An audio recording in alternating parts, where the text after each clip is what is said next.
दोस्तों नमस्कार। Exam instructor Girdhar YouTube channel पर आपका स्वागत है। तो दोस्तों मध्यकालीन इतिहास पढ़ा रहे हैं टॉपिक बाय टॉपिक। एक एक टॉपिक आपको तथ्यात्मक रूप से बता रहे हैं जो आपके एग्जाम में आएगा। अगर आप कोई भी तैयारी कर रहे हैं, पीसीएस देना है आपको, आईएएस देना है, लोअर देना है, समीक्षा अधिकारी देना है, खंड शिक्षा अधिकारी देना है, पुलिस की भर्ती का अगर आपको देना है, एसआई का देना है, एसएससी देना है, रेलवे, बैंक, कुछ भी अगर आपको एग्जाम में देना है तो बिना इतिहास के आपको सफलता नहीं मिलेगी। इतिहास को डिटेल समझो, अच्छी तरह से समझो। इससे पहले आपको ऐसा किसी ने नहीं पढ़ाया होगा। लिखते जाओ, जो हम बोर्ड में बताएं इसको समझो और लिखो। धीरे धीरे पढ़ेंगे, लिख लिख के हम लोग समझेंगे। क्योंकि कहते हैं लक्ष्य ना ओझल होने पाए, कदम मिलाकर चल। लक्ष्य ओझल नहीं होना चाहिए आपके दिमाग से, और सफलता तेरे कदम चूमेगी आज नहीं तो कल। अगर तू पथ पे डटा रहा, अगर तू अपने लक्ष्य पे अटक रहा तो सफलता निश्चित मिलेगी, 100% मिलेगी। तो कल हमने इल्तुतमिश पढ़ा दिया था और इल्तुतमिश के बाद रजिया पढ़ा दिया था। और देखते हैं कि रजिया की बाद में हत्या कर दी गई थी। तो उसकी मृत्यु के बाद नासरुद्दीन महमूद को गद्दी पर बैठाया गया। और नासरुद्दीन महमूद को गद्दी पर किसने बैठाया था? बलबन ने, जो इसका सेवक था। और बाद में इसी के प्रभाव से ये गद्दी पर बैठा। तो पूरा शासन पर किसका हस्तक्षेप रखा? बलबन का। तो 1246 तक से लेके 1265 तक इसने राज किया। 1246 से लेके 1265 तक इन 19 सालों में पूरा प्रभाव किसका रहा? बलबन का। ये करता क्या था नासरुद्दीन महमूद? इसकी आर्थिक स्थिति इतनी कमजोर कर दी थी इसने, पूरा प्रशासन का जो लेखा जोखा खुद देखता था, पैसा खुद लेता था, सारा टैक्सेस वगैरह खुद लेता था। और ये क्या करता था? कुरान की नकल करता था। धार्मिक व्यक्ति था, कुरान की नकल करता था। उस नकल को टाइप करके बेच करके अपना परिवार का भरण पोषण करता था। बताओ, एक राजा होके, सुल्तान होके उस समय का अपनी जीवन याचन कुरान की नकल बेच के करता हो तो वो कैसा राजा होगा? और उसके समय में फिर किसका प्रभाव रहेगा? बलबन का। तो एक क्या करता था? सामाजिक आदमी था, कुरान की नकल करता था, नमाज पढ़ता था, धार्मिक तीर्थ यात्राओं पे भी अपनी निकल जाता था। वो पूरा प्रशासन बलबन देखता था। तो उसी के समय में, बलबन के समय में एक इतिहासकार हुआ है मिनहाज उस सिराज। इसने क्या कहा है? इसने कहा, एक किताब लिखी है तबकाते नासरी। कौन सी किताब लिखी है? तबकाते नासरी। ये किताब आपका नाम आता है एग्जाम में कि तबकाते नासरी किसने लिखी है? जी मिनहाज उस सिराज ने लिखी है। तो इसमें इसे आदर्श सुल्तान कहा है। इसको नासरुद्दीन महमूद को आदर्श सुल्तान कहा गया है इस किताब में। क्यों कहा गया है? क्योंकि ये धार्मिक व्यक्ति था। अगर उसके हिसाब से शासन चलता ना तो प्रजा में जो खुशी मिलती, क्योंकि धार्मिक व्यक्ति कहते हैं बुरे कर्म से डरता है, किसी की आत्मा दुखाने से डरता है। तो इतना पवित्र आदमी था। लेकिन बलबन जैसा क्रूर आदमी पूरा अपनी गद्दी हाथ में लिए था, तो इसकी स्थिति बहुत दयनीय हो गई। प्रारंभ में बलबन की उपाधि थी अमीर ए हाजिब। इसकी प्रारंभ में अमीर ए हाजिब की पदवी लेके ये पूरा अपना शासन देखता था। अमीर ए हाजिब, जी की पदवी लिख लो। जी किसकी पदवी थी? अमीर ए हाजिब बलबन की थी। और बलबन इसी पदवी से कहते थे पूरा प्रभाव जमाए रखता था शासन पे।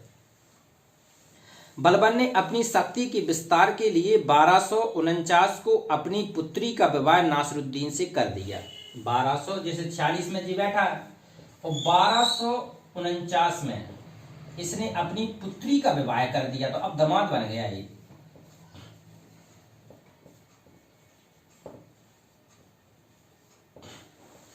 पुत्री का विवाह बलबन ने किससे कर दिया था? इस नाम मात्र के नासरुद्दीन महमूद से। तो इन पुत्री और पिता ने पूरा प्रशासन पे अपना कब्जा कर लिया। और ये बिल्कुल पूजा पाठ में लगा रहा है। कब कर दिया था? 1249 में। नासरुद्दीन ने बलबन को नाइब आ ममलिकात, अब इससे बड़ा पद, क्योंकि सब कुछ उसी के हाथ में था। तो जब उसने कहा कि बेटा हमें इससे बड़ी पदवी चाहिए, तो खुद ले लेता था, उसको जरूरत ही नहीं थी। तो अपने आप को एक पदवी धारण कर ली इसने, नाइब आ ममलिकात, नाइब आ ममलिकात।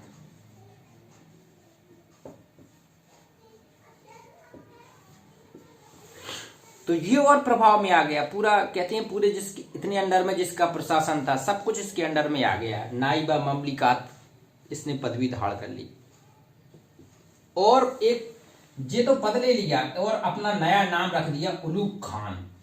एक नया नाम, इसने नए नाम की पदवी और ले ली, उलूग खान। बलबन जो था इसने अपना नाम रख दिया उलूग खान। ये भी एक बहुत बड़ी पदवी थी, उलूग खान। शासन के अधिकार सौंप दिया गया। अब उलूग खान नायबा ममलिकियात बन के उलूग खान की पदवी धारण करके इसने पूरा प्रशासन अपने कब्जे में कर लिया। 1265 में नासरुद्दीन की मृत्यु अचानक हो जाती है। यहां किसी को इसने मारा नहीं था 1265 में, ये नेचुरल डेथ थी इसकी। अचानक इसकी 1265 में मृत्यु हो जाती है। इसकी मृत्यु पर कई विद्वानों के विचार हैं। कई विद्वानों का ये विचार है कि बलबन स्वयं गद्दी पर बैठना चाहता था। बलबन चाहता था कि अब हमारा प्रभाव आगे बढ़े। तो एक विद्वान हुए हैं ईसामी। कौन से विद्वान हुए? उनका नाम है ईसामी। ईसामी लिख लेना, ये ईसामी। ईसामी ने कहा है कि बलबन ने महमूद को जहर देकर मार डाला। भाई उस समय तो ये इतिहासकार लिखते थे, तो इन्होंने कहा है कि बलबन ने खुद मारा था, जबकि कुछ विद्वानों का कहना कि नहीं, इस नेचुरल डेथ थी इसकी, क्योंकि दामाद था। भाई क्यों मारेगा अपने दामाद? लेकिन यहाँ इतिहास में ना दामाद देखा गया, ना पुत्र देखा गया, ना पिता देखा गया। गद्दी के लिए किस किस ने मारा? औरंगजेब ने अपने तीनों भाइयों का कत्ल किया। बताओ, गद्दी के लिए तो मार भी सकता है, कोई बड़ी बात नहीं है। नासरुद्दीन का कोई पुत्र ना था, कोई भी पुत्र नहीं था नासरुद्दीन का। अतः बलबन अगला सम्राट बना और 1266 से लेकर 86 तक 20 साल तक निर्विरोध जिए। 19 साल इसके कब्जे में किए इसने और 20 साल खुद। बताओ कितना प्रभावशाली रहा होगा। अब देखेंगे हम बलबन। अब हम देखेंगे बलबन।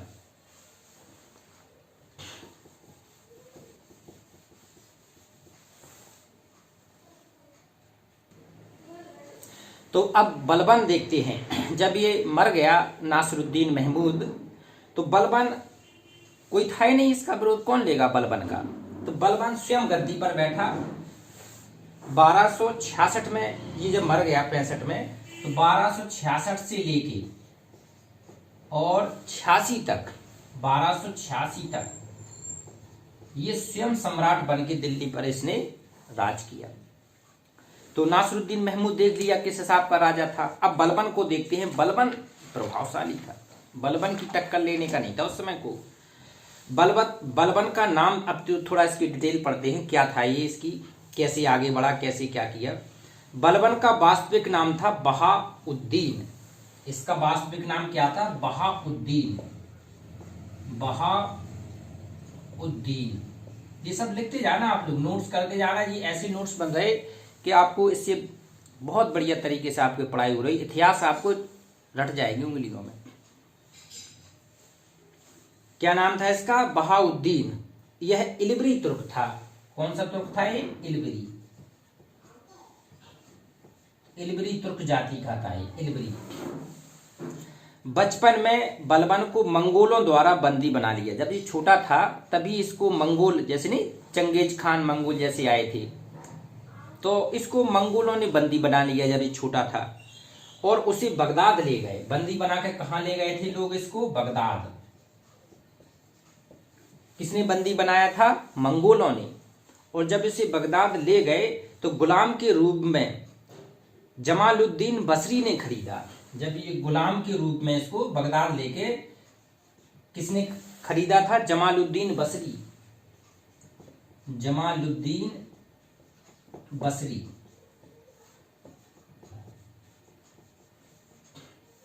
जमालुद्दीन बसरी ने इसको खरीद लिया। किसको? बलबन को। ये बचपन से गुलाम था। ये बताओ, गुलाम से फिर कहाँ पहुंचा, ये कितनी बड़ी प्रतिभा थी उसकी। बसरी दिल्ली लाया, इसको फिर दिल्ली लेके आ गया, जहां इल्तुतमिश ने ग्वालियर विजय के बाद इसे खरीद लिया। दिल्ली में फिर किसने खरीद लिया? दिल्ली में इल्तुतमिश ने खरीद लिया इसे। पहले योग दासों को खरीदा जाता था, तो इस बसरी से इल्तुतमिश ने खरीद लिया। उसी समय ये इल्तुतमिश कहां से आया था? ग्वालियर विजय करके, ग्वालियर जीत कर आया था। उसने देखा कि ये दास तो बड़ा योग्य है, ये लोग टैलेंटेड होती है, दिखाती थी अपना प्रतिभा सम्राट को कि देखिए मैं कितना प्रभावशाली हूं। तो इसने खरीद लिया।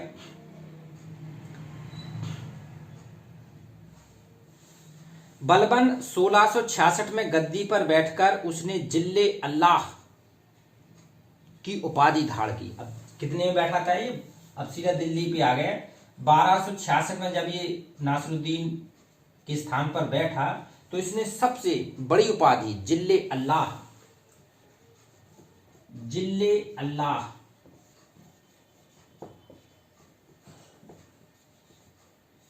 कौन सी उपाधि धारण की इसने? जिल्ले अल्लाह। इसका अर्थ क्या होता है? जिल्ले ईश्वर का प्रतिनिधि। जिल्ले अल्लाह का अर्थ होता है ईश्वर का प्रतिनिधि, ईश्वर का प्रतिनिधि। तो इसने जिल्ले अल्लाह की उपाधि धारण की, ईश्वर के प्रतिनिधि की उसने उपाधि धारण की। क्यों?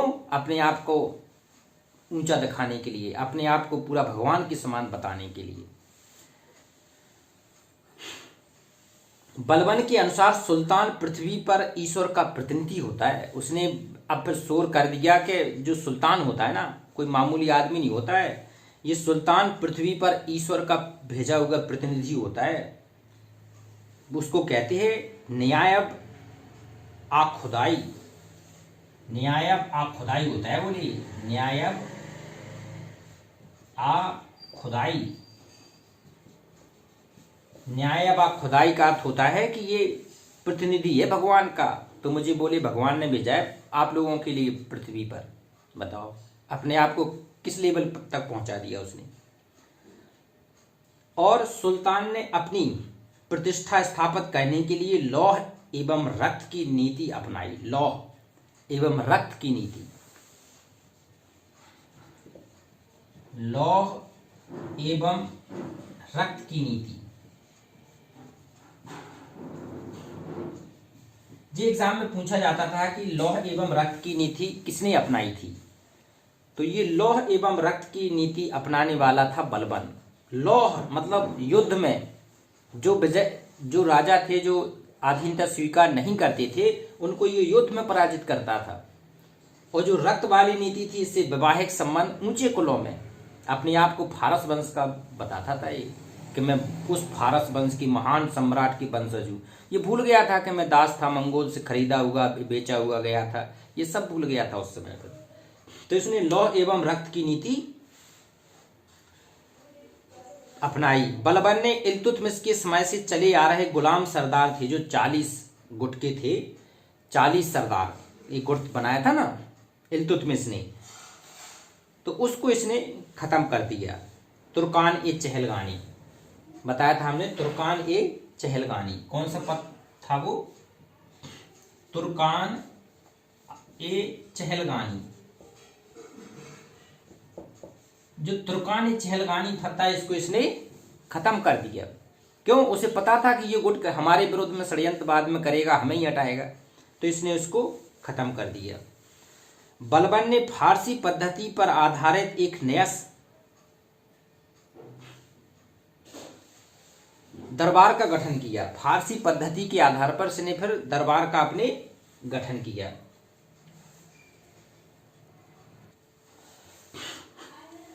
बलबन ने फारसी पद्धति के आधार पर अपने दरबार का गठन किया। फारसी पद्धति, दरबार में उसने सिजदा शुरू कर दिया। उसने सिजदा क्या होता था? ये अनिवार्य था सबके लिए। सिजदा होता था कि कोई भी आए घुटने पर बैठकर सिर झुकाना, मतलब घुटने पर बैठ जाए और ऐसे सिर झुकाए, इसे कहते हैं सिजदा। ये स्टार्ट किया इसने बलबन ने, सिजदा करना। तथा पैबोस। पैबोस क्या होता था? पैबोस, पैबोस होता था सुल्तान का चरण चुम्बन करना। आए पहले चरण का चुम्बन करे, फिर पैबोस मतलब घुटने पर बैठ जाए, आधीन भाव से आराम से एक दास की तरह बैठा रहा। इसके दरबार में उठ नहीं सकता था कोई। तो कहते थे सुल्तान का चरण चुम्बन तथा इसने प्रथा आरंभ कर दी। कौन कौन सी? सिजदा और पैबोस, दो स्टार्ट कर दी इसने। बलबन ने ईरानी त्योहार 9 रोज मनाने की प्रथा आरंभ की। ईरान का एक त्योहार था, ईरानी त्योहार 9 रोज। अपनी शान शौकत बढ़ाने के लिए इसने ईरानी त्योहार 9 रोज को मनाना शुरू कर दिया।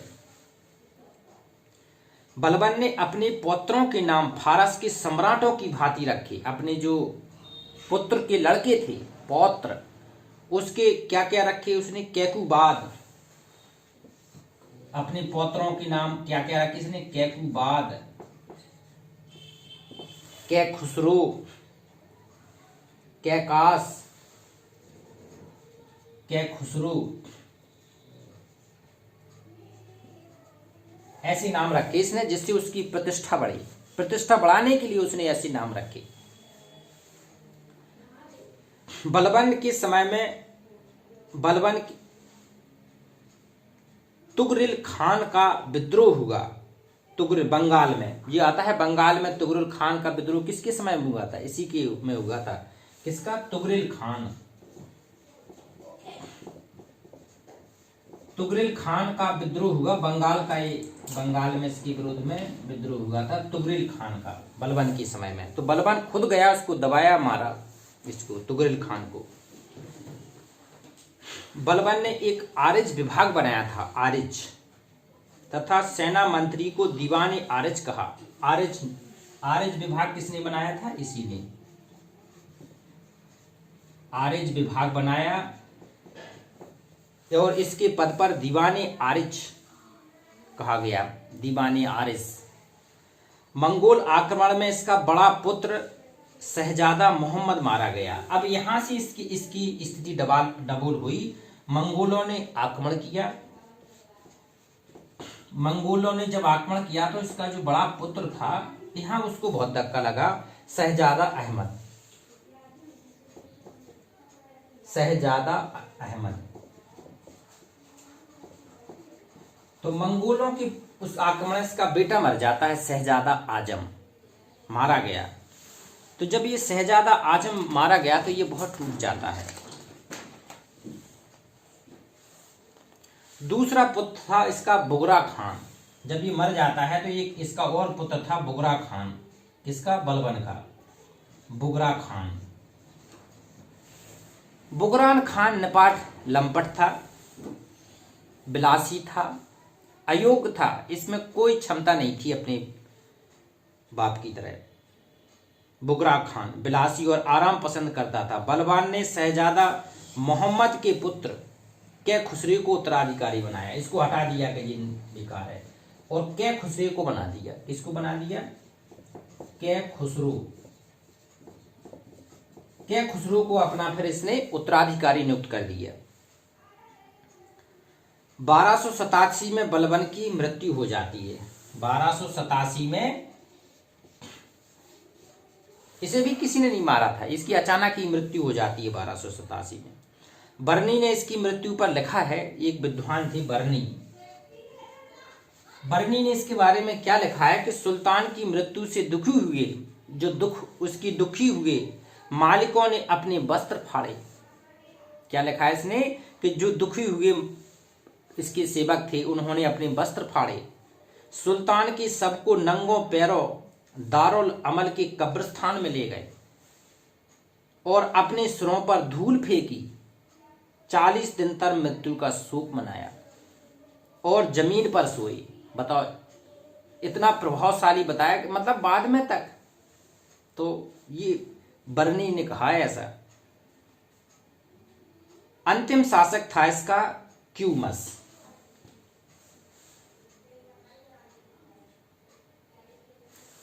अब जब अभी गुलाम वंश चल रहा था, क्योंकि ये सारे गुलाम वंश थे। क्यूमस इसका फिर अंतिम शासक था, क्यूमस। क्यूमस ये अंतिम शासक था, क्यूमस। और इस क्यूमस की हत्या करके जलालुद्दीन खिलजी गद्दी पर बैठा। कौन बैठा इसकी? जलालुद्दीन खिलजी। जलालुद्दीन खिलजी। तो हो गया गुलाम वंश का एंड। तो अब क्या होगा? खिलजी, जलालुद्दीन खिलजी आ गया तो खिलजी वंश चलेगा। अगला वीडियो जो बनाएंगे वो रहेगा खिलजी वंश। इसमें जलालुद्दीन खिलजी और अलाउद्दीन खिलजी, इनके बारे में देखेंगे, क्योंकि अलाउद्दीन खिलजी के बहुत प्रश्न आते हैं परीक्षा में। तो आप लोग अब नोट्स बनाते जाएं, लिखते जाएं, आप पूरी कंपटीशन की तैयारी होगी। सारे कंपटीशन, पीसीएस देना हो, चाहे आईएएस देना हो, चाहे लोअर देना हो, इसी तरह हर टॉपिक बाय टॉपिक बात होगी। सारे कंपटीशन को ध्यान में रख के तैयारी की जाएगी। नमस्कार। और जो पहली बार जुड़ रहे हैं ना, सब्सक्राइब जरूर कर लेना और लाइक शेयर कमेंट्स करते रहना। नमस्कार।